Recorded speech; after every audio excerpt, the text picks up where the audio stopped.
नमस्कार बच्चों, कैसे हैं आप सब? आशा करती हूँ आप सभी अच्छे होंगे, स्वस्थ होंगे, खुश होंगे और अपनी पढ़ाई भी अच्छे से कर रहे होंगे। तो जैसा कि आप सभी जानते हैं, मैं हूँ आपकी हिंदी की अध्यापिका और मैं स्वागत करती हूँ आप सभी का आईसीटी वर्चुअल क्लासरूम में। और आज हम यहाँ पर एकत्रित हुए हैं पढ़ने के लिए क्लास 11th की हिंदी। क्लास 11th की हिंदी में हम यहाँ पर आज शुरू करने जा रहे हैं अपनी सेकेंड बुक यानी कि हमारी वेदांत पाठ्य पुस्तिका भाग 1।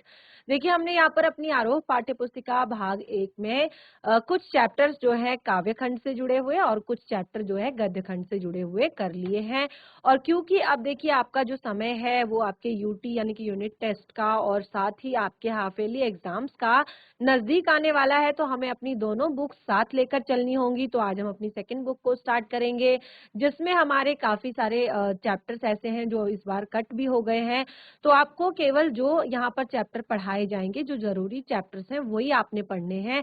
तो इसमें आपका फर्स्ट चैप्टर है भारतीय गायिकाओं में बेजोड़ लता मंगेशकर। तो जो ये हमारा पाठ है, इसी को आज हम यहाँ पर पढ़ेंगे, इसी चैप्टर को हम पढ़ेंगे। तो लता मंगेशकर जी के बारे में आप जानते हैं, जैसे कि पाठ में ही कहा गया है कि भारतीय गायिकाओं में बेजोड़, यानी कि वो क्या है कि जितनी भी भारत की गायिकाएं हैं, जितने भी भारत में गायक हुए, उन सब में क्या है, बेजोड़ हैं। बेजोड़ यानी कि जिनका कोई भी जोड़ नहीं है, कोई भी तोड़ नहीं है किसी के साथ भी।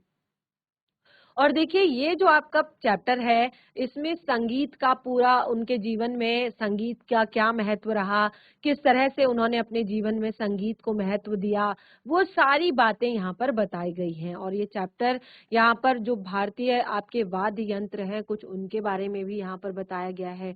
तो बहुत ही ज्यादा इंटरेस्टिंग आपका ये चैप्टर है। और साथ ही अब देखिए, कोई चैप्टर अगर आपका इस तरह का होता है तो इसका मतलब होता है कि वो आपका जनरल नॉलेज बढ़ाने वाला भी है, यानी कि आपको जो सामान्य जानकारियां एक पढ़ाई के से हटकर, यानी कि एक किताबी ज्ञान से हटकर जो एक सामान्य चीज के बारे में जो जानकारी होनी चाहिए, वो भी आपको यहाँ पर काफी सारी मिलेगी।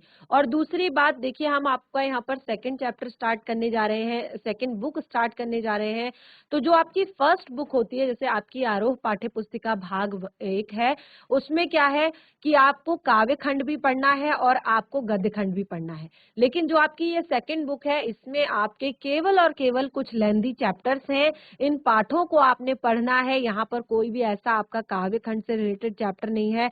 तो इसमें आपको केवल आपके यहाँ पर दीर्घ उत्तरीय प्रश्न ही एग्जाम में आते हैं। तो चैप्टर को बहुत अच्छे से पढ़ें, जिससे कि आपको यहाँ पर कुछ रटना ना पड़े, आप समझ के केवल एग्जाम में अच्छे से उत्तर दे सकें। तो आप यहाँ पर पाठ को अच्छे से पढ़ेंगे और साथ ही समझने का प्रयास भी करेंगे।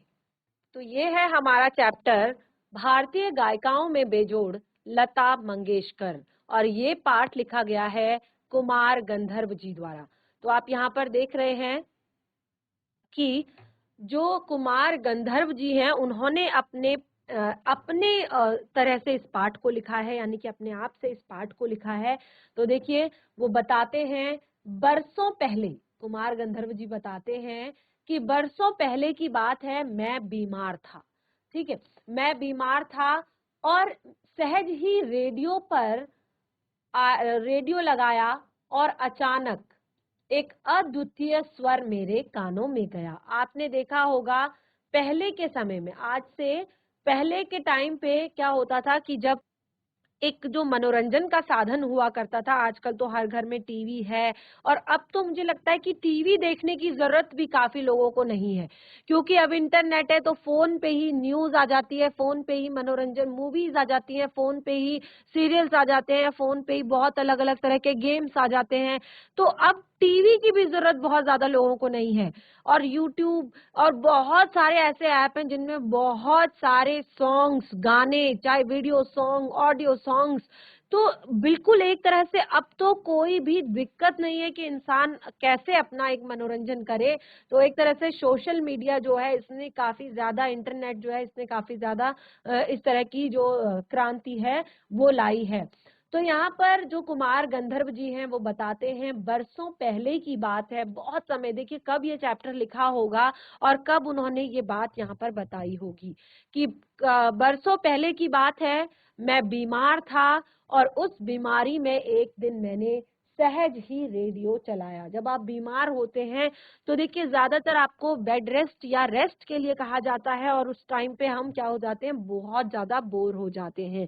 तो लेखक यहाँ पर कहते हैं कि मैं बीमार था और सहज ही यानी कि अचानक ही इसी तरह से कि क्या करूं सोचकर उन्होंने रेडियो लगाया, और वो कहते हैं अचानक ही एक अद्वितीय स्वर मेरे कानों में पड़ा। स्वर सुनते ही मैंने अनुभव किया कि यह स्वर कुछ विशेष है। वो कहते हैं जैसे ही मैंने ये स्वर सुना, मैंने ये आवाज सुनी, तो उन्हें लगा कि ये स्वर जो है कुछ विशेष है, कुछ खास है इसमें। और उन्होंने सोच कहा कि यह रोज का नहीं है, यानी कि रोज आने वाला स्वर नहीं है ये। और वो कहते हैं यह स्वर मेरे सीधे मेरे कलेजे से जा भिड़ा। ये जो स्वर है वो सीधे मेरे कलेजे से जा भिड़ा। और वो कहते हैं कि मैं तो हैरान हो गया, मैं तो हैरान हो गया, मुझे समझ नहीं आ रहा था कि यह स्वर किसका है। वो कहते हैं कि रोज रोज मैं रेडियो सुनता था, रोज मैं गाने सुनता था, लेकिन आज मैं हैरान हो गया कि यह जो स्वर है, ये स्वर अ, किसका है ये सोचकर। और वो कहते हैं मैं उसको बड़ी तन्मयता के साथ, तन्मयता यानी कि बिल्कुल आराम से सुनने लगा। गाना समाप्त होते ही गायिका का नाम घोषित किया गया, लता मंगेशकर। और आपने देखा होगा कि आप जब रेडियो सुनते हैं तो रेडियो के एंड में या रेडियो की शुरुआत में आप देखें, जब गाने की जो भी आप म्यूजिक सुन रहे होते हैं, जो भी आप उसमें एक तरह से कार्यक्रम सुन रहे होते हैं, तो उसमें आता है अगला गीत सुनेंगे आप लता मंगेशकर जी की आवाज में, और उसके बाद गाने का नाम लिया जाता है, जो भी गाना आगे गाया जाएगा। और फिर जैसे ही गाना खत्म होता है तो फिर आप गाने के एंड में भी सुनते हैं, सबने सुना होगा रेडियो में कि ये गीत सुन रहे थे आप लता मंगेशकर जी की आवाज में। तो इस तरह से गाने का नाम लिया जाता है। तो लेखक कहते हैं पहले तो मैं बिल्कुल, क्योंकि वो गाना उस पर उस टाइम पे बज रहा था, और फिर वो गाने को उन्होंने बड़ी तन्मयता के साथ सुना, और फिर जब गाना एंड हुआ, गाना खत्म हुआ, तो फिर से जो गायिका है उनका नाम घोषित किया गया, लता मंगेशकर। वो कहते हैं कि नाम सुनते ही मैं चकित हो गया और मन ही मन एक संगीत पाने का अनुभव भी हुआ। वो कहते हैं मन ही मन एक संगीत को पाने का अनुभव भी हुआ कि प्रसिद्ध गायक दीनानाथ मंगेशकर जी की अजब गायकी का दूसरा स्वरूप उन्हीं ने ले लिया है। तो यहाँ पर उनके जो पिताजी थे लता मंगेशकर जी के, वो भी एक गायक थे जिनका नाम दीनानाथ मंगेशकर था। और वो कहते हैं कि बेटी की कोमल आवाज सुनने का अनुभव हुआ। वो कहते हैं कि बेटी की, उनकी जो बेटी है, उन्हीं के एक ही बेटी की कोमल आवाज सुनने का ये अवसर मुझे प्राप्त हुआ, अनुभव मुझे प्राप्त हुआ। वो कहते हैं लगता है कि बरसात के पहले भी किसी चित्रपट पर वह कोई गाना था, तब तब से वह निरंतर गाती चली आ रही है और मैं उसका गाना सुनता आ रहा हूँ। वो कहते हैं कि ये शायद उन्होंने बरसात से पहले किसी चित्रपट के लिए गाना गाया था, और वो कहते हैं कि तब से शायद वो गाना वो निरंतर मतलब वो गाने अब जो है निरंतर गाती चली आ रही हैं, और मैं भी उनके गाने जो है निरंतर सुनता हूँ। देखिए आपके भी कोई फेवरेट सिंगर होंगे ना, बच्चों के अपने फेवरेट सिंगर होते हैं, अपने फेवरेट कोरियोग्राफर होते हैं, अपने फेवरेट एक्टर्स होते हैं, अपनी फेवरेट एक्ट्रेस होती है। और जैसे सबकी अलग अलग चॉइसेस होती है। कोई बच्चे को नेता पसंद होते हैं कि मेरे फेवरेट नेताजी जो हैं वो ये हैं, या मेरा फेवरेट एक्टर जो है वो ये है, मेरी फेवरेट एक्ट्रेसेस जो है वो ये है, या मेरा फेवरेट सिंगर, ठीक है, मेरा फेवरेट सिंगर जो है वो ये है, या जो फीमेल सिंगर जो है वो ये है। तो इस तरह से यहाँ पर लेखक कहते हैं कि मैं उनको, क्योंकि हम अक्सर उन्हीं के गीत सुनना पसंद करते हैं, तो यहाँ पर लेखक कहते हैं कि अब वो तब से निरंतर गाती चली आ रही हैं और मैं भी उनका गाना जो है निरंतर सुन रहा हूँ। लता के पहले प्रसिद्ध गायिका नूरजहां का चित्रपट पर संगीत में अपना जमाना था। लता मंगेशकर से पहले जो नूरजहां थी, उनका संगीत में अपना एक जमाना था। आता है ना एरा, अलग अलग आता है। जैसे आपने देखा होगा कि हर बार अलग अलग जो सिंगर होते हैं, बहुत सारे सिंगर हैं। आजकल के जो नए सिंगर हैं, मैं उनके बारे में बता दूं। जैसे कभी आपको लगता है कि इस टाइम पे जो है हनी सिंह के गाने बहुत ज्यादा चल रहे हैं, या इस टाइम पे मीका सिंह के गाने बहुत चल रहे हैं, या इस टाइम पे आपके जो आपका अलग अलग सिंगर जितने भी हैं, ठीक है ना, जितने भी अलग अलग सिंगर हैं, सबके गानों के आप बताते हैं कि इस टाइम पे किसके गाने ज्यादा चल रहे हैं। इस टाइम पे बहुत सी जो चीजें हैं वो समय के साथ जो है चेंज हो जाती हैं। तो यहाँ पर लेखक ने यही बताया है कि लता मंगेशकर जी से पहले जो नूरजहां थी, ठीक है, जो नूरजहां थी, उनका ज्यादा चलता था। यहाँ पर पूरा जो एरा था उनका चलता था। आगे कहते हैं, परंतु उसी क्षेत्र में आई हुई लता उससे कहीं आगे निकल गई। अब देखिए, उन उन उसी क्षेत्र में आई हुई जो लता मंगेशकर जी हैं, वो उनसे काफी आगे निकल गई, यानी कि उनका काफी अच्छा एक तरह से रिस्पॉन्स रहा। कला के क्षेत्र में, लेखक कहते हैं, कला के क्षेत्र में ऐसे चमत्कार काफी बहुत कम देखने को मिलते हैं, यानी कि ऐसे चमत्कार जो है बहुत ही कम देखने को मिलते हैं। तो यहाँ पर जैसे प्रसिद्ध सितारे विलायत खां अपने सितार वादक पिता की तुलना में बहुत आगे चले गए। लेखक कहते हैं कि जिस तरह से जो प्रसिद्ध सितारिये थे, सितारिये यानी कि सितार वादक जो थे विलायत खां, वो अपने पिता से काफी आगे निकल चुके थे। किस चीज में?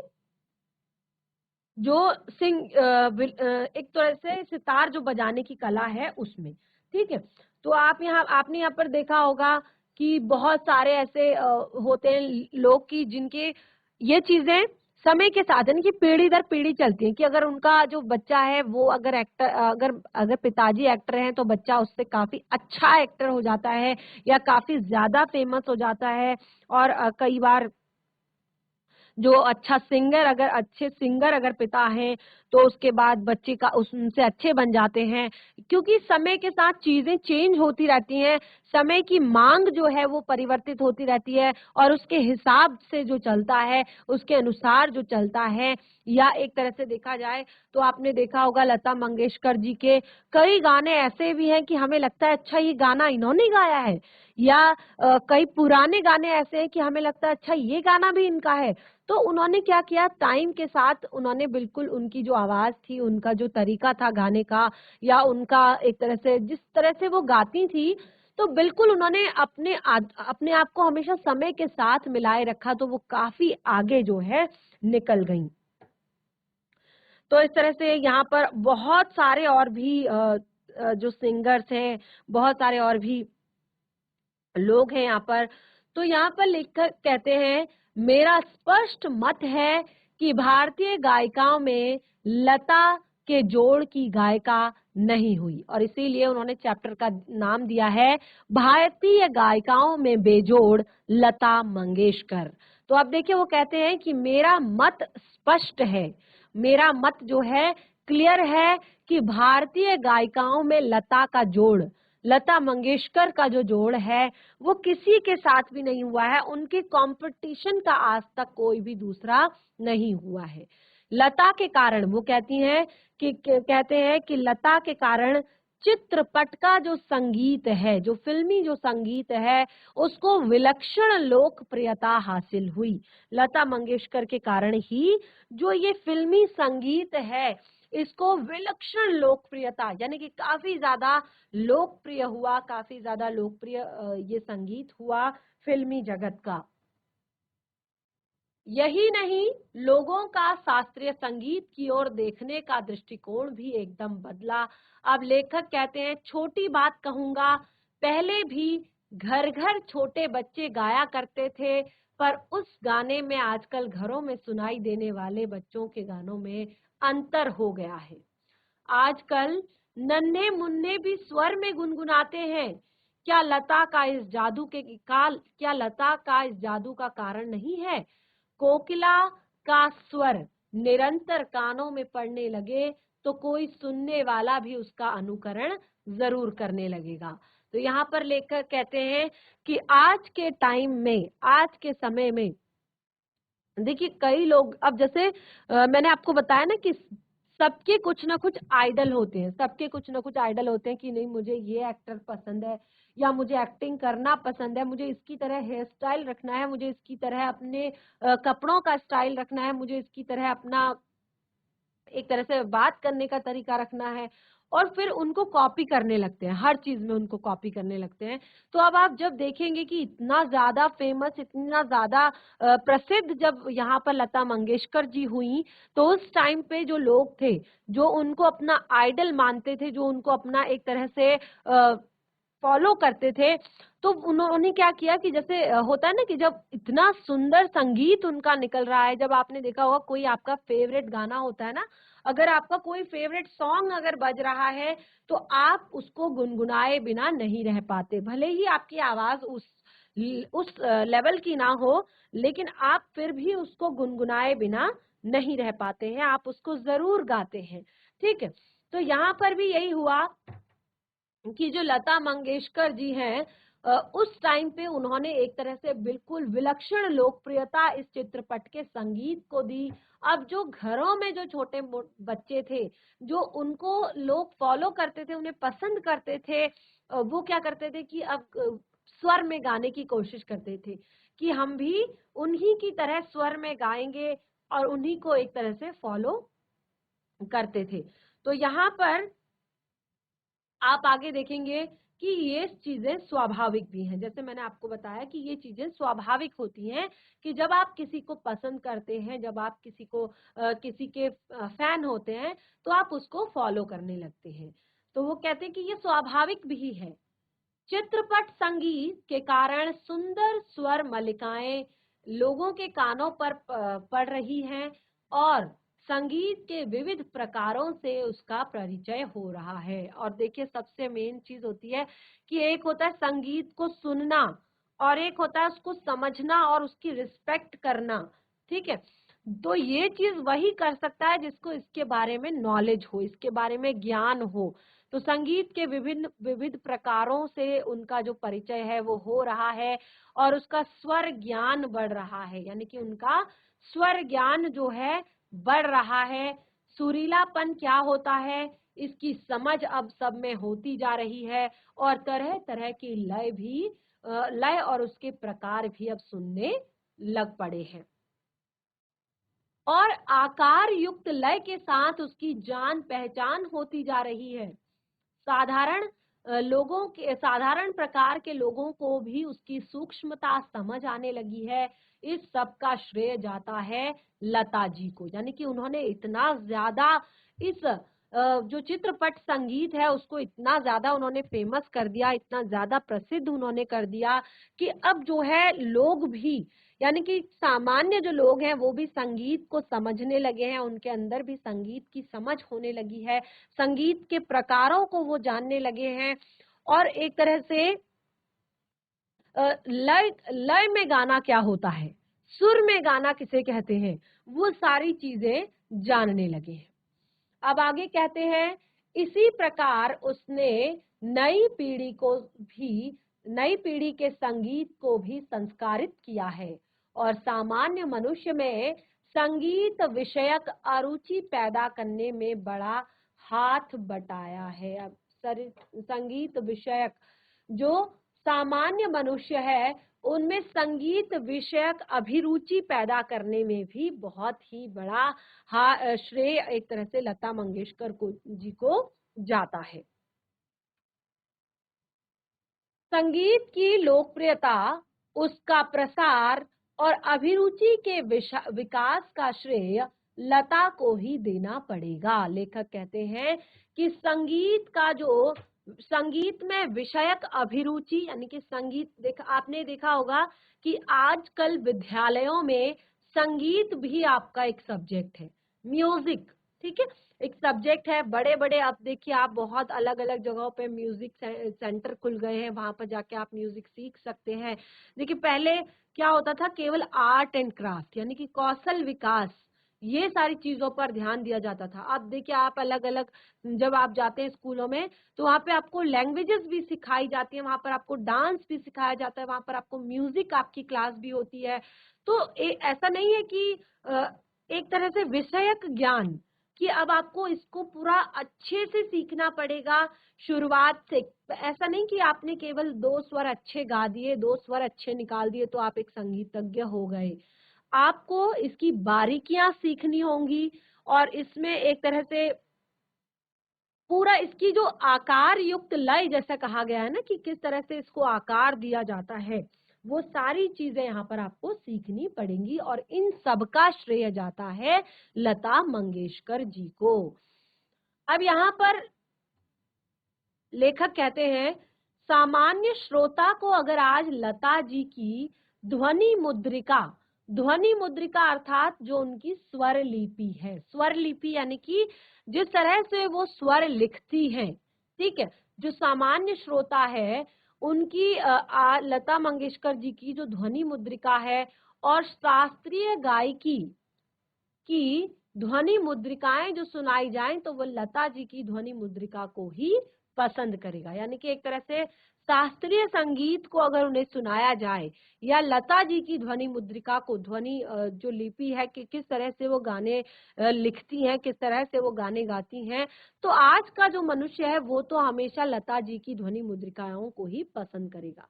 क्योंकि ये देखिए गाना कौन से राग से गाया गया है, ठीक है, और ताल कौन सा है, यह शास्त्रीय ब्यौरा इस आदमी को सहसा मालूम नहीं रहता। देखिए ये सारी जो शास्त्रीय संगीत होता है ना, उसमें कौन सा राग, अब आपने देखा होगा कई बार जो बहुत बड़े बड़े शास्त्रीय गायक होते हैं वो कहते हैं कि ये भोर वेला का राग है, ठीक है, ये भोर वेला का राग गाया जा रहा है, ये संध्या के समय का राग गाया जा रहा है, ये दोपहर के समय का राग गाया जा रहा है। तो इसकी नॉलेज, ये सारी चीजों की नॉलेज जो है एक आम आदमी को, एक सामान्य श्रोता को बिल्कुल नहीं होती। यानी कि अगर आप म्यूजिक अभी सुन रहे हैं, आप गाना सुन रहे हैं, तो क्या आप उस टाइम पे ये सोचते हैं कौन से राग में गाया जा रहा है या कौन सा ताल यहाँ पर लगाया जा रहा है?